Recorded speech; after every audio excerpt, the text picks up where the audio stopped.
Hello everyone, welcome two aspirants अड्डा। चलिए 21 जून 2021 के द हिंदू एडिटोरियल को एनालाइज करते हैं।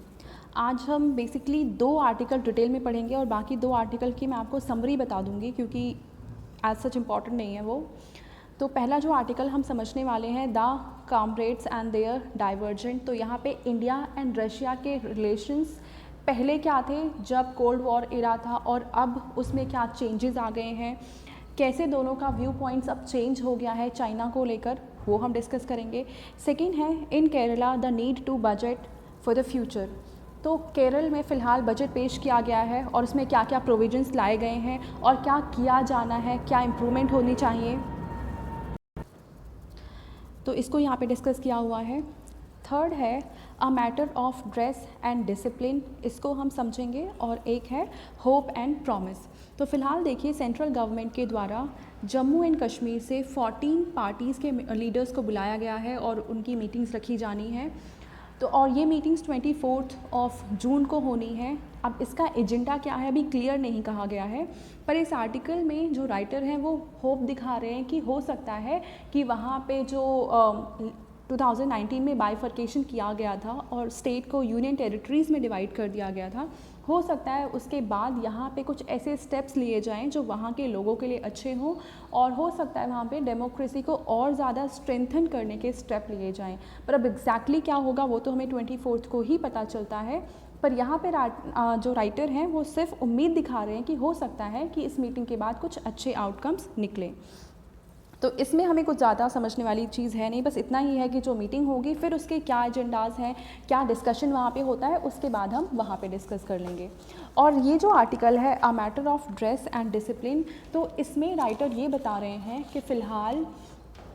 ऐसे कई सारे इंस्टेंसेस हुए हैं जब पुलिस में और ज़्यादा डिसिप्लिन लाने के कई प्रयास किए गए हैं। जैसे कि एक एग्जांपल यहाँ पे इन्होंने दिया गया है कि फ़िलहाल जो सीबीआई के डायरेक्टर हैं सुबोध कुमार जायसवाल, उन्होंने सभी ऑफिसर्स को फॉर्मल क्लोथिंग्स पहनने के लिए कहा है। मतलब कि कुछ भी पहनकर नहीं आना है, एक जो उनका प्रॉपर क्लोथिंग है, जो एक तरीका है, उसी तरीके से उन्हें अपने आप को ड्रेसअप करना है। इससे कहीं ना कहीं जो काम करने का तरीका है, एक जो इमेज है हमारी फोर्सेस की और जो डिसिप्लिन है वहाँ पे वो बनता है।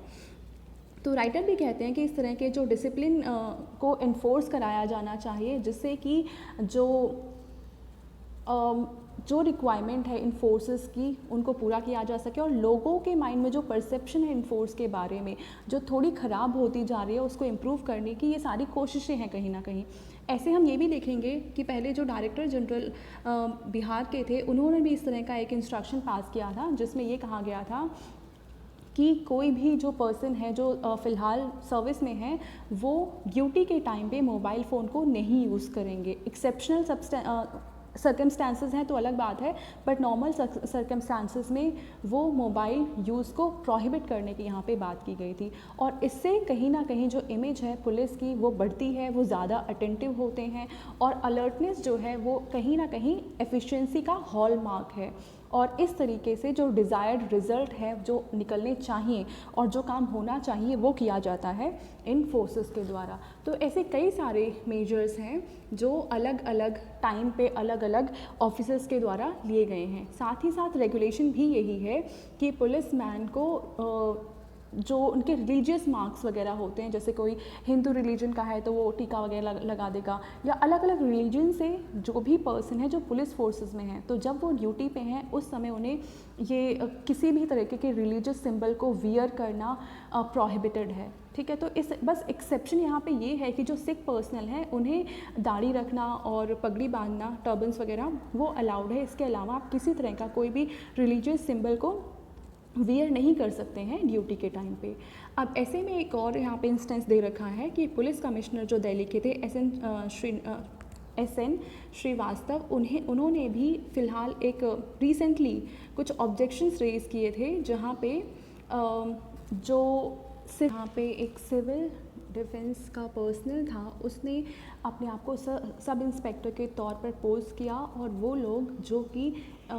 कोविड-19 के लॉकडाउन का पालन नहीं कर रहे थे उनको चार्ज किया। तो इस तरह के इंस्टेंसेस काफ़ी सामने आए हैं और उसके बाद पुलिस फ़ोर्स में ज़्यादा डिसिप्लिन लाना और अलर्टनेस लाना बहुत ज़रूरी हो गया है। साथ ही साथ यहाँ पे जो राइटर हैं वो ये भी कह रहे हैं कि जो एनुअल एग्ज़ामिनेशन रिपोर्ट का पहले कंसेप्ट था कि प्रमोशन आपको तभी मिलेगा जब आप मेडिकली फ़िट हैं, तो इसको वापस से लाया जाना चाहिए क्योंकि कोविड-19 के टाइम पे ये सब बंद कर दिया गया था। तो ऐसे पुलिस फ़ोर्स में फ़िटनेस को बढ़ावा दिया जा सकेगा और हेल्थ को भी इम्प्रूव किया जा सकेगा। और यहाँ पे ये भी कहा गया है कि इससे जो हेल्थ इश्यूज़ हैं वो अर्ली डिटेक्ट हो जाएंगे, अर्ली स्टेजेस पे ही, इनिशियल स्टेजेस पे ही, और उनको अच्छे से ट्रीट भी किया जा सकता है। तो डबल बेनिफिट होगा यहाँ पे, एक तो पुलिस फोर्सेस में अलर्टनेस आएगी, वहाँ पे डिसिप्लिन आएगा और अच्छा काम होगा, और दूसरा ही हम देखेंगे हेल्थ इश्यूज़ जो हैं उनको भी टैकल किया जा सकता है अर्ली स्टेज पर ही अच्छे तरीके से। तो अब हम देखते हैं हमारा यहाँ पे मेन फर्स्ट आर्टिकल जो हम डिस्कस करने वाले हैं, और ये काफ़ी इंपॉर्टेंट है फ़िलहाल की कंटेक्स्ट में अगर हम देखें इंडिया और रशिया के रिलेशंस को देखते हुए। तो आर्टिकल है the comrades and their divergent perspectives.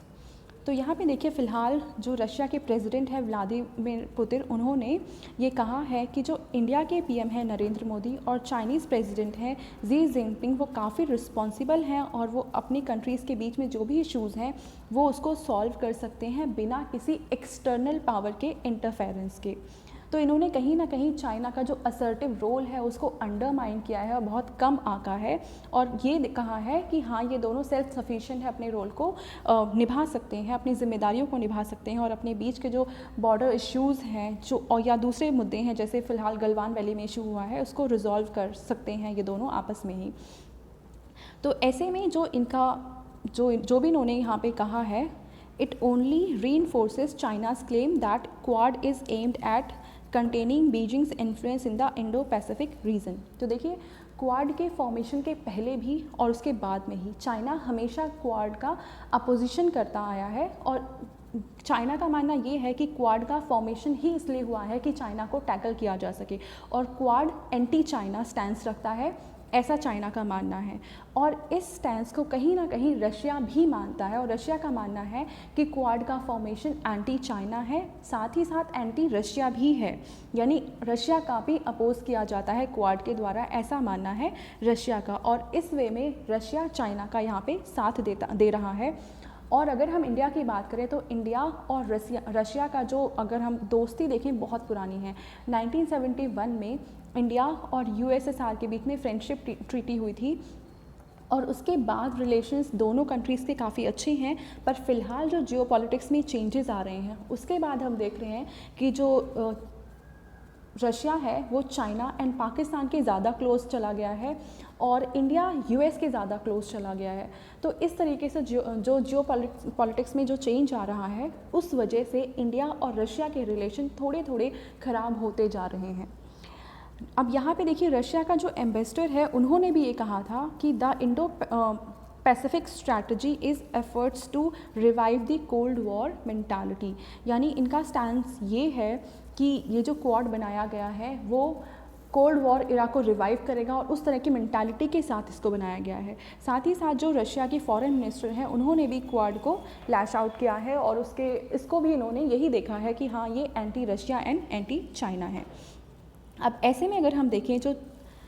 Russia's continued criticism of the Indo-Pacific and the Quad give ample evidence of the divergent perspective of New Delhi and Russia on how to deal with China's rise to global prominence। तो अब इस तरीके के पिछले चाहे हम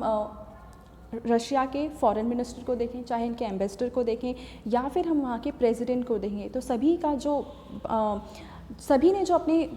को express किया है उससे हमें यही पता चलता है कि ये इंडो पैसिफिक या जो क्वाड ग्रुप है इसको क्रिटिसाइज़ कर रहे हैं, और यहाँ पे चाइना के प्रति जो इंडिया का व्यू पॉइंट है और जो रशिया का व्यू पॉइंट है, यानी दोनों का पर्सपेक्टिव यहाँ पे काफ़ी डिफरेंट है। चाइना जो एक ग्लोबल पावर के रूप में राइज हो रहा है, तो उसके प्रोमिनेंस को जो इंडिया है वो एक अलग नज़रिए से देखता है और रशिया एक अलग नज़रिए से देखता है। साथ ही साथ रशिया का ये भी मानना है कि जो क्वाड है वो एंटी चाइना एंटी रशिया तो है ही, साथ ही क्वाड को एशियन नाटो कहा है रशिया ने। और रशिया यहाँ पे इस क्वाड के बजाय फेवर करता है एशिया पैसिफिक को, यानी जो रशिया का स्टैंस है वो ये है कि एशियन कंट्रीज़ को साथ में आकर ग्रुपिंग फॉर्म करनी चाहिए और अलाइंसेस बनाने चाहिए। ऐसे में जो हमारे फॉरेन मिनिस्टर हैं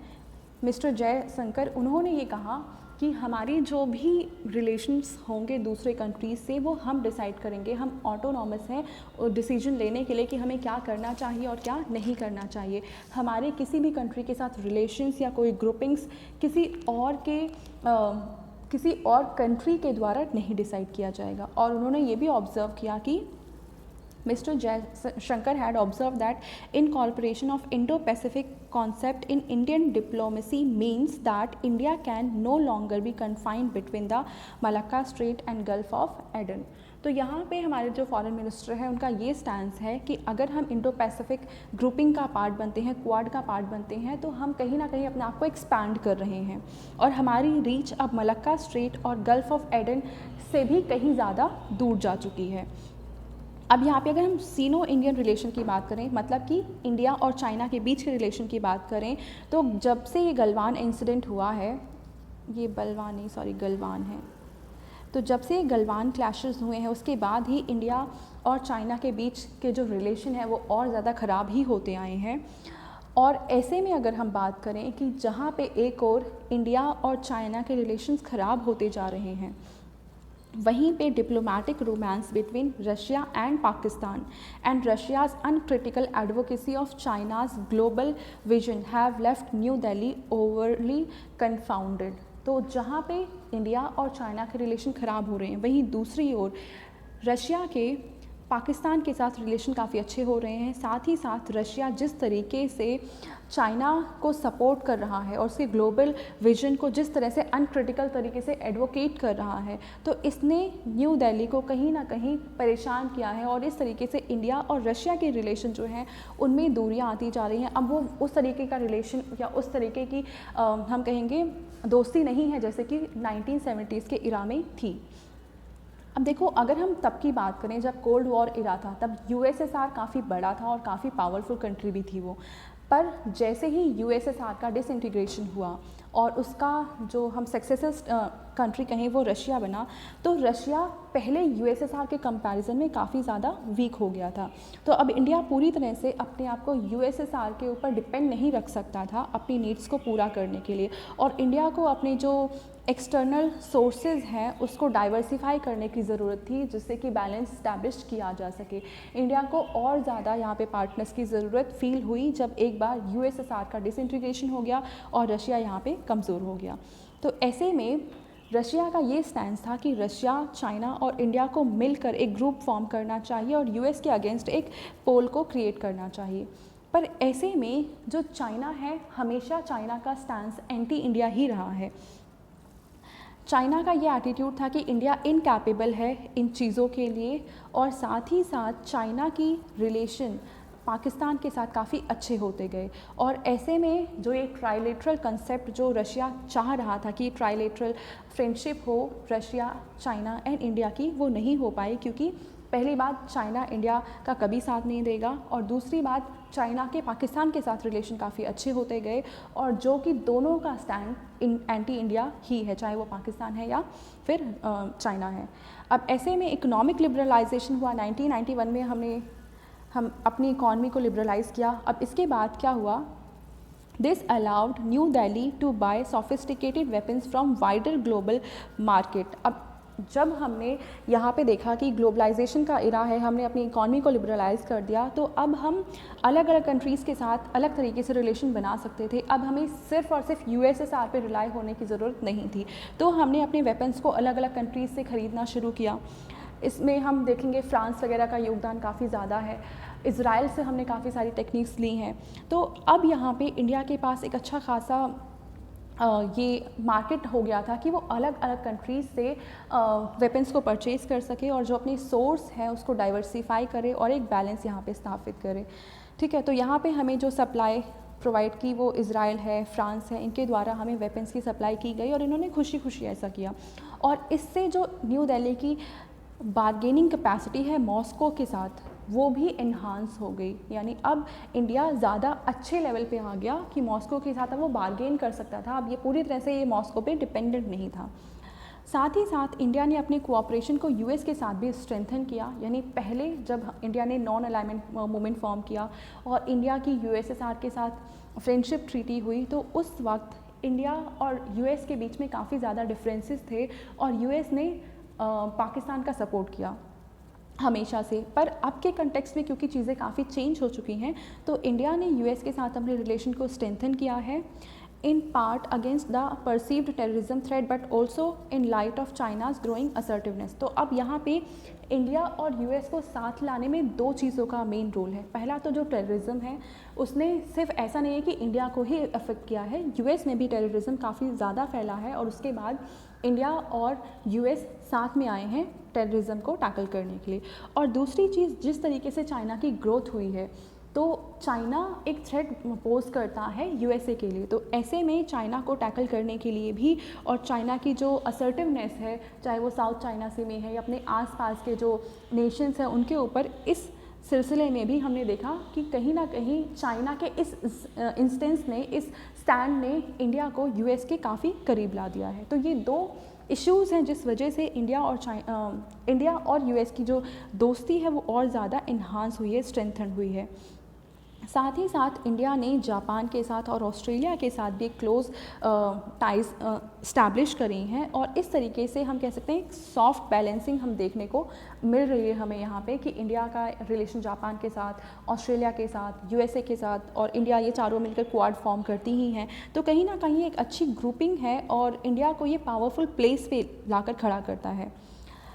Russia is yet to realize that it will gain immensely from the multilateralism that the Indo-Pacific seeks to promote। यानी रशिया को ये समझना चाहिए कि एक पावरफुल कंट्री थी ये, अब ये पहले के कंपैरिजन में वीक हो चुकी है, पर ये इतनी भी वीक नहीं है कि इसको चाइना का साथ लेना पड़े और चाइना का जूनियर पार्टनर बने। इसको चाहिए कि जिस तरीके से ये मल्टीलेटरलिज्म का प्लेटफॉर्म उभरा है, इंडो पैसिफिक सामने आया है, तो रशिया को इससे फ़ायदा उठाना चाहिए और रशिया इससे काफ़ी ज़्यादा गेन कर सकता है। और अगर ये चाइना का जूनियर पार्टनर बन के रह जाता है तो चाइना अपने एम्बिशन को कभी पूरा नहीं कर पाएगा ग्रेट पावर बनने का या अपने पावर को वापस स्टैब्लिश करने का। चाइना के साथ दोस्ती में रशिया को एज सच कोई फ़ायदा नहीं है। अगर वो इंडो पैसिफिक में शामिल होता और ऐसे मल्टीलेटरलिज्म के जो प्लेटफॉर्म्स हैं वहाँ पे अपने आप को शामिल करता है तो कहीं ना कहीं वो अपने पावर को रीगेन कर सकता है, ऐसा यहाँ पे राइटर का कहना है। अब यहाँ पे देखो, Russia might adopt more aggressive blocking of India policy agendas. तो हमने जो यहाँ पे कंटेक्स्ट देखे हैं फ़िलहाल कि इंडिया यूएस के काफ़ी करीब जा रहा है, इंडिया और चाइना के रिलेशन अच्छे नहीं हैं, इंडिया पाकिस्तान के रिलेशन अच्छे नहीं हैं और रशिया चाइना एंड पाकिस्तान दोनों के साथ अच्छे रिलेशन बना रहा है। तो हो सकता है आने वाले टाइम में इंडिया और रशिया में जो डिफरेंसेस हैं वो और ज़्यादा बढ़ जाएं और उसके बाद जो रशिया का स्टैंड है, कहीं हो सकता है कि वो इंडिया की जो पॉलिसीज़ हैं, उसके एजेंडाज हैं, उनको ब्लॉक करने लग जाए। यानी जो पहले हम देखेंगे फ्रेंडशिप थी वो कहीं ना कहीं काफ़ी ज़्यादा ख़राब हो सकती है, ख़त्म हो सकती है। और इसलिए इंडिया को ये प्रयास करने चाहिए और इंडिया के इंटरेस्ट में है कि मॉस्को और वॉशिंगटन अपने टाइज को नॉर्मलाइज कर ले और इनके जो रिलेशन है वो नॉर्मल हो जाएं। तो इससे इंडिया को ही फ़ायदा होगा क्योंकि उस समय इंडिया यूएसए का भी एक अच्छा दोस्त हो सकता है और रशिया का भी एक अच्छा दोस्त हो सकता है। तो और इस तरीके से इंटरनेशनल रिलेशन इंडिया बैलेंस तरीके से लेकर आगे चल पाएगा। पर फिलहाल जो हम देख रहे हैं, जो सिनेरियो यहाँ पे डेवलप हो रहा है, तो ऐसे में जो ग्रुपिंग्स हैं जैसे कि RIC है, रशिया इंडिया चाइना, या फिर ब्रिक्स है, Brazil Russia India China and south Africa, तो यहाँ पे इंडिया के लिए कुछ प्रैक्टिकल वैल्यू बची नहीं है क्योंकि यहाँ पे हमेशा चाइना का स्टैंड जो है वो एंटी इंडिया ही होगा और चाइना कभी भी इंडिया को किसी भी मैटर में सपोर्ट नहीं करेगा। तो ऐसे में इन ब्लॉक से हम कितना एक्सपेक्ट कर सकते हैं या इंडिया के लिए यहाँ पे क्या चीज़ें हैं गेन करने के लिए, ये बहुत ही सेप्टिकल है। इंडिया को इससे कुछ फ़ायदा होगा भी या नहीं होगा, ये ऐसा कुछ नहीं कहा जा सकता है।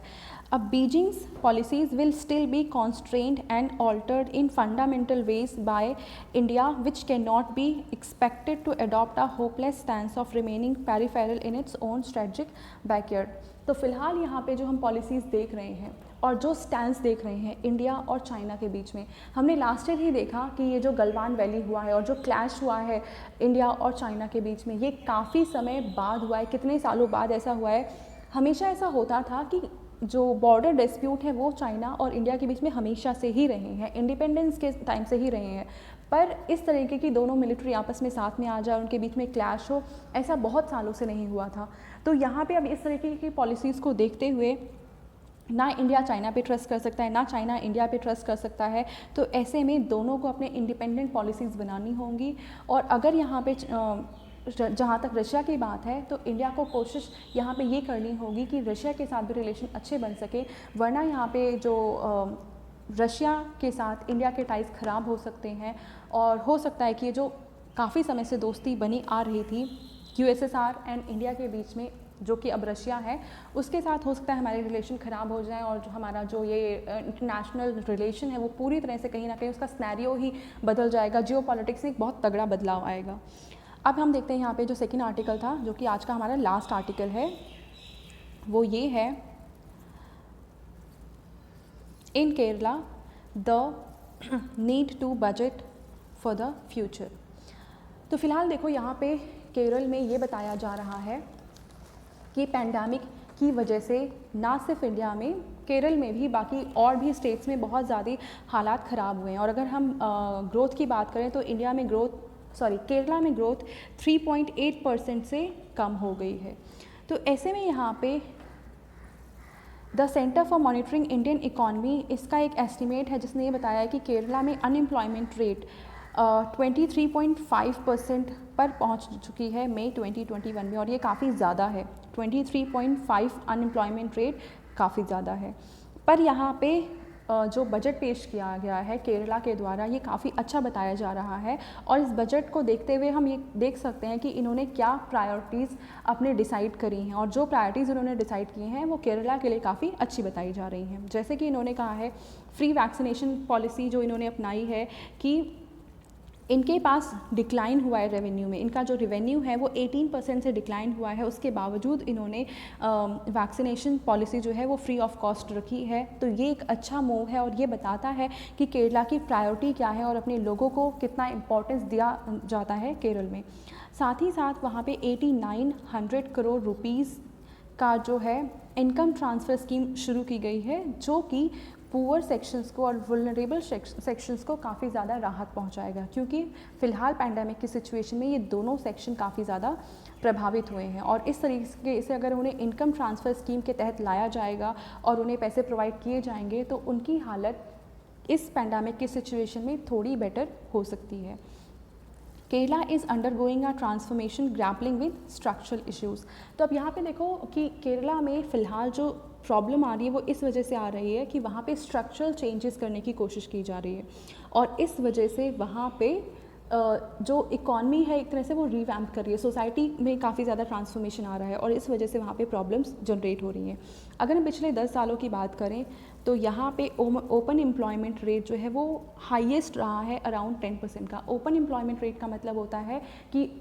ओपन अनएम्प्लॉयमेंट का मतलब होता है वो अनएम्प्लॉयमेंट जो हम सामने से देख सकते हैं, ठीक है, यानी वो पर्सन जो काम करना तो चाहता है, वो एम्प्लॉयमेंट चाहता है पर उसे मिल नहीं पा रही है एम्प्लॉयमेंट, तो उसे हम कहेंगे ओपन अनएम्प्लॉयमेंट। और इसका रेट केरला में काफ़ी ज़्यादा हाई रहा है, जो कि 10% पे रहा है। अब देखो ऐसे में Kerala suffers from the problem of employability alluding to poor skills and incompetence.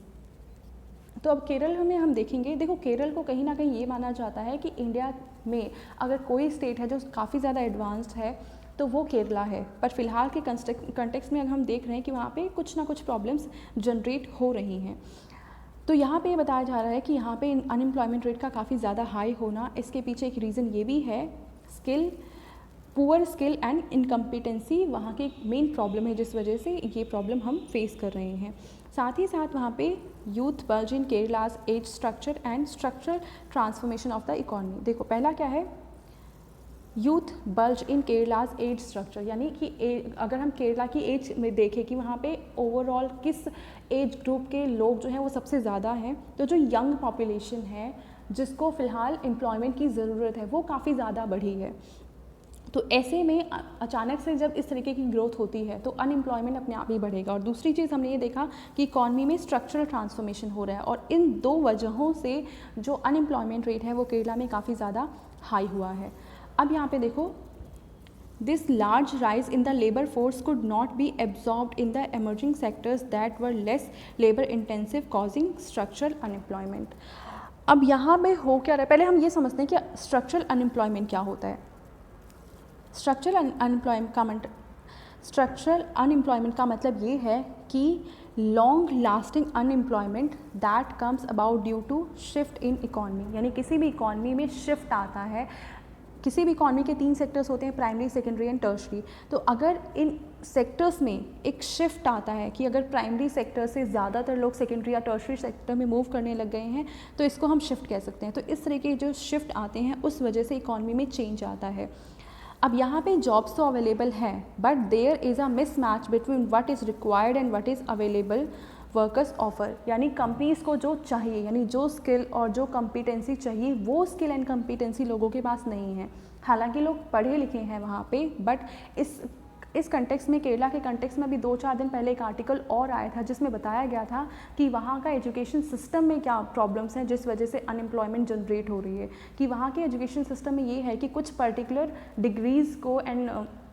Courses से रिलेटेड जो कॉलेजेस हैं उनको अनप्लान्ड वे में बढ़ाया जा रहा है, जिस वजह से एक पर्टिकुलर फील्ड में तो बहुत ज़्यादा लोग हैं और बाकी जो रिक्वायरमेंट्स है उसको पूरा करने के लिए वहाँ पे इस तरह का कोई भी प्लान नहीं किया जा रहा है कि अलग अलग एजेंडाज़ को, अलग अलग रिक्वायरमेंट्स को पूरा करने के लिए और उस हिसाब से एजुकेशन सिस्टम को वहाँ पे बढ़ाया जाए। तो इस तरीके के जो मिसमैच है वहाँ पे ऑब्वियसली बात है, जब आप एजुकेशन उन्हें उतना ही एक लिमिटेड एजुकेशन इम्पार्ट कर रहे हो, जैसे मान लो आपने बीटेक के बहुत सारे कॉलेजेस खोल दिए बट आपके पास एमबीबीएस के लिए कोई कॉलेज नहीं है या दूसरे कोर्सेज़ के लिए कोई कॉलेज नहीं है, तो अब यहाँ पे क्या होगा कि वो पर्सन जिन्होंने बीटेक करी है अब वो इतने ज़्यादा हैं कि उतनी हमारे पास कैपेसिटी नहीं है एम्प्लॉयमेंट की, तो वो अनएम्प्लॉयड हो जाएंगे। और जहाँ पे हमारी रिक्वायरमेंट है मेडिसिन में या दूसरी फील्ड में, वहाँ पे हमें वर्कर्स ही नहीं मिलेंगे। तो यहाँ पे ना हमारी डिमांड पूरी हो पा रही है ना हमारी सप्लाई पूरी हो पा रही है, इसमें एक मिसमैच पैदा हो रहा है। तो यहीं पे यहाँ पे बात की जा रही है कि जो स्ट्रक्चरल अनएम्प्लॉयमेंट है वो इसी तरह की होती है कि यहाँ पे जॉब्स अवेलेबल होती हैं पर डिमांड एंड सप्लाई में मिसमैच होता है। जो वर्कर्स के पास जो वो ऑफ़र कर सकते हैं, कंपनी को उसकी रिक्वायरमेंट नहीं है, और जो कंपनी रिक्वायर कर रही है, जो उसकी ज़रूरत कंपनी को है, वो इन वर्कर्स के पास नहीं है ऑफ़र करने के लिए। तो इस मिसमैच के चक्कर में यहाँ पे हम देखेंगे स्ट्रक्चरल अनएम्प्लॉयमेंट जनरेट होता है। तो ऐसे में this large rise in the labour force could not be absorbed in the emerging sector that were less labour intensive. तो यहाँ पे अब देखो कुछ सेक्टर्स तो ऐसे भी हैं जो जनरेट हो रहे हैं पर लेबर इंटेंसिव नहीं है, तो वहाँ पे कम लेबर्स की रिक्वायरमेंट होती है। तो ऐसे में भी स्ट्रक्चरल अनएम्प्लॉयमेंट जनरेट होती है क्योंकि हमारी जितनी डिमांड है सप्लाई उससे कहीं ज़्यादा है, तो एक्स्ट्रा जो वर्क फोर्स है वो अनएम्प्लॉयड ही रह जाएगी। तो इसको टैकल करने के लिए हमें ये कोशिश करनी चाहिए कि हम इस तरीके के सेक्टर्स को यहाँ पे इस्टेब्लिश करें जो कि लेबर इंटेंसिव हो और ज़्यादा से ज़्यादा लोगों को यहाँ पे फिर एम्प्लॉयमेंट मिल सके। अब यहाँ पे देखो एक बात ये भी कही जा रही है कि low wage factors are filled with जो केरल में ज़्यादातर लोग पढ़े लिखे हैं, तो इसीलिए वो जो लो वेजेस हैं वहाँ पे जॉब करना वो प्रेफर भी नहीं करते हैं। तो इस चक्कर में जो लो वेज की जो जॉब्स हैं वो दूसरे स्टेट से आकर लोग करते हैं और वहाँ के लोकल्स के लिए ये अनअट्रैक्टिव है क्योंकि वो करना ही नहीं चाहते हैं। क्योंकि केरल में हमने देखा है कि अच्छा खासा वहाँ पे माइग्रेशन होता है, केरल से बहुत सारे लोग मिडिल ईस्ट में जाते हैं। यहाँ पे अगर हम लिटरेसी रेट देखें वो भी काफ़ी ज़्यादा हाई है। तो ऐसे में इस तरीके की जो वहाँ पे स्नैरियो है वैसे में लोग लो वेज में काम नहीं करना चाहते हैं, तो वहाँ इसको फिल करने के लिए दूसरे स्टेट से लोग आते हैं, मतलब माइग्रेशन काफ़ी ज़्यादा होता है केरल के अंदर। Budgets focus on tackling unemployment is through the knowledge economy. तो अभी जो फ़िलहाल बजट पेश किया गया है वहाँ पे इन प्रॉब्लम्स को दूर करने के लिए क्या कोशिश की गई है, तो इसके लिए यहाँ पे नॉलेज इकॉनमी को प्रमोट किया गया है और उसके थ्रू ये जो अनएम्प्लॉयमेंट की प्रॉब्लम है इसको दूर करने की कोशिश की गई है। तो हम ये समझते हैं कि नॉलेज इकॉनमी क्या होती है। a system of consumption and production that is based on intellectual capital, यानी ऐसा सिस्टम जहाँ पे जो कंजप्शन है या प्रोडक्शन है वो किस पे बेस्ड है, इंटेलेक्चुअल कैपिटल पे बेस्ड है। जैसे कि IPR का प्रिंसिपल होता है, इसमें क्या होता है कि हम कुछ चीज़ें अपनी तरीके से हम इन्वेंट करते हैं, बनाते हैं और उसका हम एक कॉपीराइट रख लेते हैं कि इसको हम ही यूज़ कर सकते हैं और उस कॉपीराइट के थ्रू हम काफ़ी ज़्यादा मनी जनरेट कर सकते हैं। ठीक है, तो इस तरीके के जो मिशंस हैं वो बजट में बनाए गए हैं, यानी नॉलेज इकॉनमी को बढ़ावा देने की बात की गई है और इसके थ्रू अनएम्प्लॉयमेंट की जो प्रॉब्लम है उसको टैकल करने की कोशिश की जा रही है केरल में। A globally linked knowledge-based economy has the potential for ecologically sustainable high economic growth। तो इस तरीके की अगर हम देखें कि नॉलेज बेस्ड इकॉनमी है, अगर उसे ग्लोबली लिंक कर दें तो उसके पास काफ़ी ज़्यादा पोटेंशियल है कि वो अच्छा खासा एम्प्लॉयमेंट जनरेट कर सके और इकोनॉमिक में हमारी किसी भी कंट्री की या किसी भी स्टेट की जो इकॉनमी है उसमें एक अच्छा खासा ग्रोथ दे सके। तो इस तरीके से फ़िलहाल ने जो केरला ने जो अपनाया है वो है नॉलेज इकॉनमी या फिर हम जिसको कह सकते हैं नॉलेज बेस्ड इकॉनमी। तो इसको अपनाकर केरल राइटर के द्वारा ये कहा जा रहा है कि एक अच्छा स्टेप है ये और हो सकता है कि ये केरल की समस्या को दूर करने के लिए एक अच्छा स्टेप हो वहाँ पे। It advises to increase the supply of skilled workers through skilling programs and matching demand and supply। अब यहाँ पे ये भी ज़रूरत है कि जो वहाँ पे डिमांड हो रही है कंपनीज़ के द्वारा उसको देखा जाए और उस तरीके की जो स्किल रिक्वायरमेंट है, जो स्किल रिक्वायरमेंट के अकॉर्डिंग जो वहाँ के वर्कर्स हैं या अनएम्प्लॉयड लोग हैं उनमें उस तरीके की स्किल को इम्पार्ट किया जाए, इनकलकेट किया जाए, जिससे कि डिमांड एंड सप्लाई में जो मिसमैच है उसको पूरा किया जा सके, उसको दूर किया जा सके और डिमांड एंड सप्लाई में एक मैच स्टैब्लिश किया जा सके। अब ऐसे में अगर हम देखें कि स्किल एक डायनामिक स्फेयर होता है और ये हमेशा चेंज होता रहता है, हर समय में हो सकता है टेक्नोलॉजी में चेंज आए, सिस्टम में चेंज आए, तो जो भी चेंज आएगा उसके अकॉर्डिंग हमें अपनी स्किल को अपग्रेड करना होगा। The skill requirements are continuously being redefined. हर डिकेड में, हर साल में हो सकता है हमें अपने जो स्किल है उसको ब्रशअप करना पड़े, उसको और ज़्यादा अच्छा बनाना पड़े। तो अब ऐसे में देखो स्किल की क्या रिक्वायरमेंट है, ये बेस्ट तरीके से वो जो फर्म्स हैं या कंपनीज़ हैं वो समझ सकती हैं और स्टेट नहीं समझ सकते हैं कि स्किल की क्या रिक्वायरमेंट है। किसी कंपनी को, किसी फर्म में स्किल की क्या रिक्वायरमेंट है इसकी जानकारी स्टेट को नहीं हो सकती है। तो ऐसे में firms must recognise skill obsolescence and reskill their workers. तो फर्म्स को ऑब्वियसली उन्हें पता है कि उन्हें क्या चाहिए, किस तरह की स्किल चाहिए उन्हें। तो ये चाहिए इन फर्म्स को या कंपनीज़ को कि वो इन वर्कर्स को स्किल प्रोवाइड करें और जिनको ऑलरेडी स्किल है तो उनकी स्किल को रिफाइन करने के लिए कुछ कोर्सेज चलाएं, जिससे कि इन वर्कर्स की जो स्किल है या जो रिक्वायरमेंट है कंपनीज़ की उनको पूरा किया जा सके इन वर्कर्स को स्किल या रीस्किलिंग के through. The government at best facilitate producers to undertake skill training। तो ऐसे में स्टेट एक साथ दे सकता है इन फर्म्स का, कंपनीज़ का, कि वो इस तरह की स्किल प्रोग्राम चला सके, फैसिलिटेट कर सकता है गवर्नमेंट या स्टेट। बट जो स्किल की ट्रेनिंग है यानी जो रिक्वायरमेंट है, क्योंकि वो कंपनीज़ या फर्म्स ही समझ सकती हैं, तो इन ट्रेनिंग को प्रोवाइड करने का काम भी इन कंपनीज़ या फर्म के द्वारा ही किया जाना चाहिए। बट स्टेट को यहाँ पे एक फैसिलिटेटर का रोल ज़रूर प्ले किया जाना चाहिए। अब ऐसे में देखो कि industrial transformation has pushed many into frictional unemployment due to their inability to move from one sector to another। अब हमने देखा कि हमारी इंडस्ट्री में ट्रांसफॉर्मेशन हो रहे हैं, तो हम हमेशा हो सकता है कुछ समय बाद हमारी जो स्किल में हमें रिफाइनमेंट की ज़रूरत पड़े। जैसे कि पहले था कि लेबर इंटेंसिव सेक्टर था, फिर जैसे जैसे ऑटोनॉमस आए, कंप्यूटर्स वगैरह आ गए, तो अब सिर्फ वही लोग काम कर सकते थे जिन्हें कंप्यूटर की नॉलेज है या फिर जिन्होंने कंप्यूटर सीख लिया। अब वो लोग जो इस कंप्यूटर को नहीं सीख सकते थे वो इस एम्प्लॉयमेंट से बाहर हो गए। तो इस तरीके की जो अनएम्प्लॉयमेंट है उसे हम कहते हैं फ्रिक्शनल अनएम्प्लॉयमेंट, यानी कि हमारे सिस्टम में जो ट्रांसफॉर्मेशन आता है और उस ट्रांसफॉर्मेशन को जो अडाप्ट नहीं कर पाते हैं वो अनएम्प्लॉयड हो जाते हैं, उस सिस्टम से वो बाहर कर दिए जाते हैं। तो इसको कहा जाता है फ्रिक्शनल अनएम्प्लॉयमेंट और इसकी समस्या भी काफ़ी ज़्यादा बढ़ती जा रही है और इसका रीज़न भी यही है, अगेन स्किल डेवलपमेंट ना होना या उस स्किल को रिफाइन ना करना।